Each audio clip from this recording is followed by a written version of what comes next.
Un jour mon prince viendra. Non. Bienvenue dans une nouvelle vidéo où ici nous allons parler du personnage de Gomez Addams. Comme vous avez probablement dû le remarquer sur bien des réseaux, il y a une trend tout simplement sur le fait de dire que Gomez Addams représenterait le partenaire idéal de bien des personnes autour du monde, enfin les personnes en tout cas qui connaissent ce personnage qui est issu de la franchise La Famille Addams, comme vous devez sûrement le connaître. Est-ce que cette vidéo est la deuxième fois où je dois tourner suite à des problèmes sur Media Encoder qui a considéré que mes fichiers étaient corrompus? Oui. Est-ce que je suis en train de faire ça alors que je suis réveillée depuis 3 heures du matin et que je dois retourner à l'arrache avant de faire le montage pour vous le transmettre et le publier demain? Tout à fait, ça va être formidable. Est-ce que ça se voit que le somme est sur mon visage? Je pense que oui. Gomez Addams a effectivement des qualités que l'on peut rechercher très facilement chez un partenaire, notamment parce que, et comme on va le voir dans la vidéo, il a des caractéristiques qui font qu'il est, à peu de choses près, notamment la partie un peu sanglante, n'est-ce pas? Eh bien, c'est un personnage qui est très intéressant et qui est effectivement une représentation d'un idéal de partenaire, notamment pour les personnes intéressées par la jante masculine, n'est-ce pas?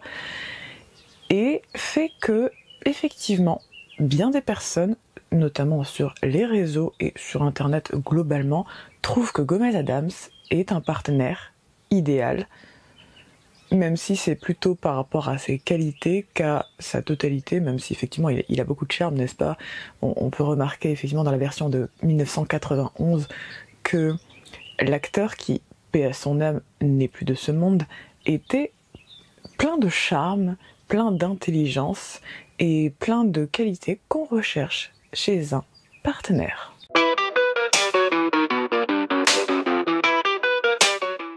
En premier lieu, il vénère littéralement sa femme, Morticia Addams, qui il est vraiment dans une adoration, non pas aveugle et biaisée ou portant tout simplement des œillères, mais une véritable vénération et adoration de sa femme qu'il a choisie. Il la considère effectivement comme sa reine et son idéal personnel, sans toutefois la mettre sur un piédestal. Ce qui fait que c'est effectivement intéressant. On devrait tous sortir avec une personne que l'on admire et que l'on adore sincèrement, et pas juste de manière superficielle.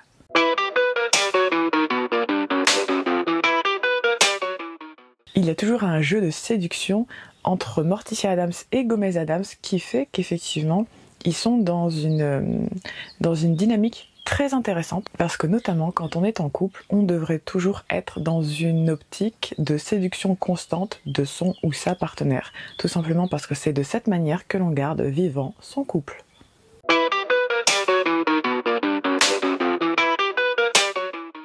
Gomez Addams a énormément d'esprit.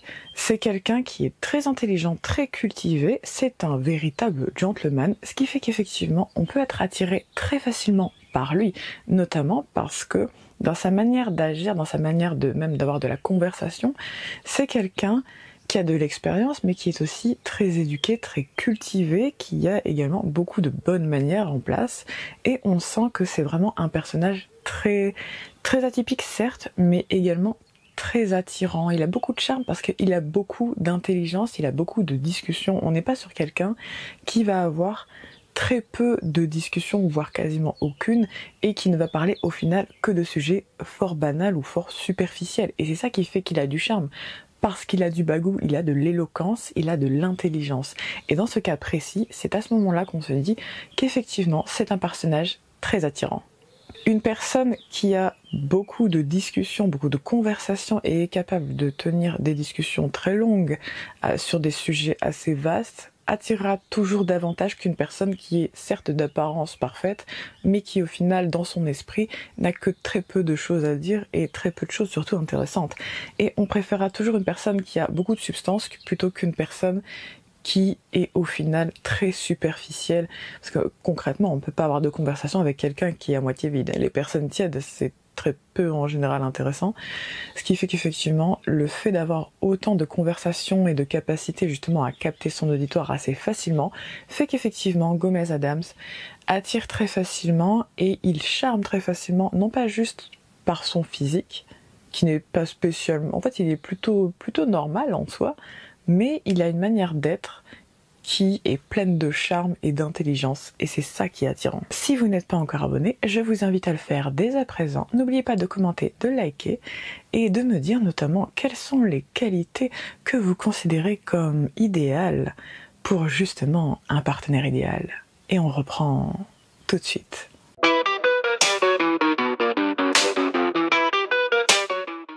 Gomez Adams est d'une fidélité à toute épreuve. C'est un personnage qui ne regarde pas spécialement les autres femmes, il les voit même de manière très neutre. On le remarque à plusieurs reprises qu'effectivement c'est un peu sans plus, tout simplement parce que pour lui, il n'y a personne d'autre qui égale Morticia. Il s'est mis avec la personne qu'il admire, mais une personne avec laquelle il ne se verrait pas avec qui que ce soit d'autre. Et c'est d'ailleurs pour cela qu'il se comporte de cette manière avec Morticia Adams, tout simplement parce qu'il la perçoit comme son idéal. Et une partenaire avec laquelle il ne pourrait globalement tromper à aucun moment. Tout simplement, il ne pourrait pas la tromper, parce qu'elle représente directement tout ce qu'il pourrait souhaiter. Et c'est ça qui fait justement la force de leur relation. C'est tout simplement que il s'est mis avec non par habitude, et d'ailleurs ils sont toujours ensemble malgré les années, malgré les enfants, malgré les obstacles, tout simplement parce qu'il la perçoit comme la plus belle chose qui lui soit arrivée dans la vie. Donc en soi, à aucun moment il ne regarde les autres femmes, parce que la seule personne qu'il veuille dans sa vie et qu'il arrive à percevoir comme vraiment une partenaire de qualité, c'est sa femme. Et c'est ce qui fait qu'effectivement, on est très attiré par ce personnage parce que, par les temps qui courent, on n'est pas sans savoir que, eh bien, l'infidélité gagne du terrain et effectivement, la capacité d'engagement et surtout de loyauté se raréfie. Et c'est pour ça notamment que ce personnage est attirant parce que il a ces caractéristiques très gentleman, très chevaleresque, romanesque, mais en même temps un petit côté guerrier et gentleman en même temps. C'est très attirant parce que justement il a cette loyauté qu'on est très nombreux et très nombreuses à rechercher.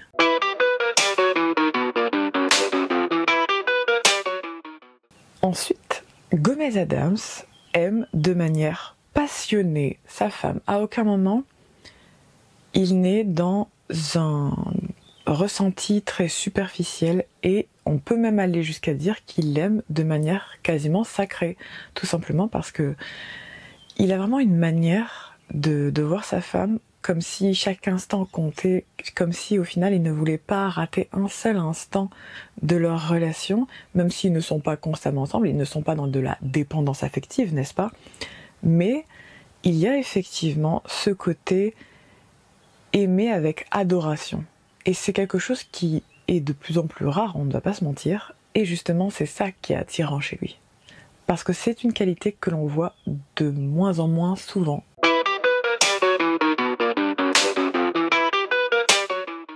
Ensuite, et probablement le plus important, Gomez Adams et Morticia Adams ne sont pas en compétition.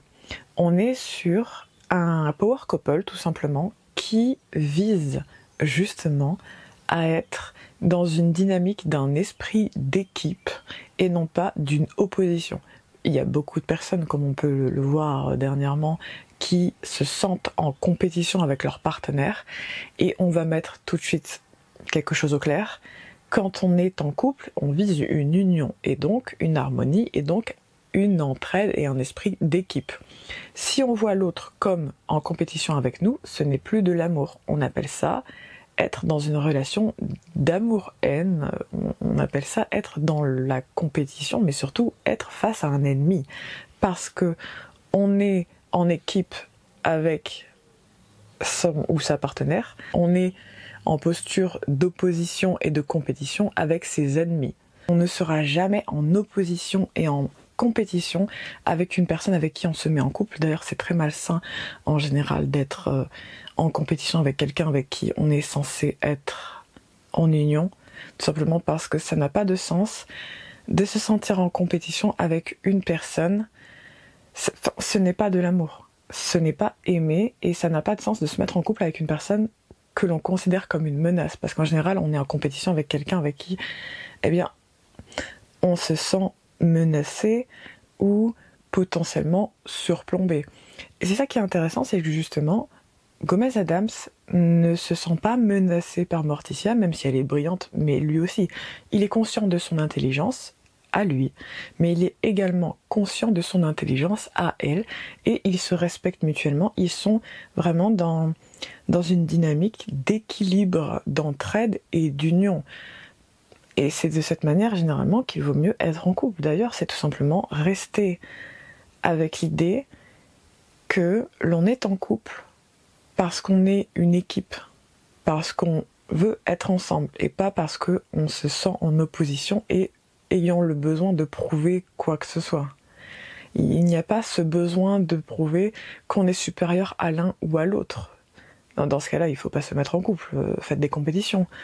Mais outre rentrer dans ce type de dynamique qui est très, très dysfonctionnelle, en général, le meilleur moyen d'être dans un couple équilibré, c'est tout simplement d'être en couple avec son meilleur ami ou sa meilleure amie, ça dépend, et tout simplement d'être vraiment dans une dynamique d'harmonie, et pas où l'un ou l'autre cherche à jeter un bâton le plus loin possible, on va dire.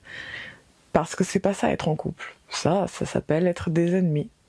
Et c'est là qu'il faut faire la différence justement entre être en couple parce qu'on s'aime et être en couple pour ne pas s'ennuyer et globalement avoir besoin de prouver quelque chose. En soi, la seule personne à qui vous devez prouver quoi que ce soit, c'est à vous-même.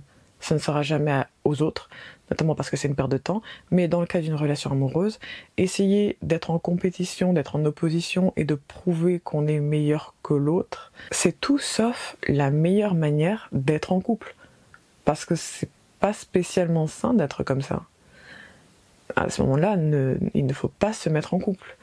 Tout simplement parce qu'on n'est pas prêt à être sur un terrain d'égalité, ni même dans un vrai échange qui n'est pas juste cette espèce de besoin d'avoir à dominer qui que ce soit ou à prouver quoi que ce soit.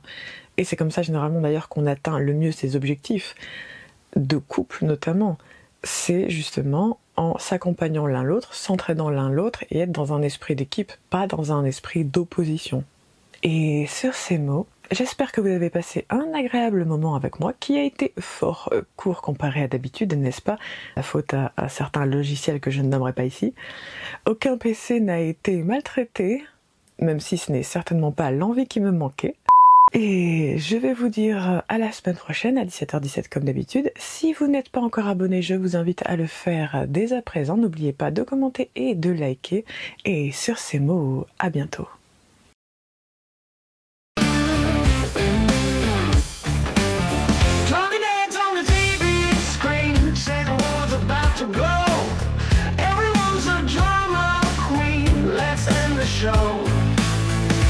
Press the button, stop the chatter.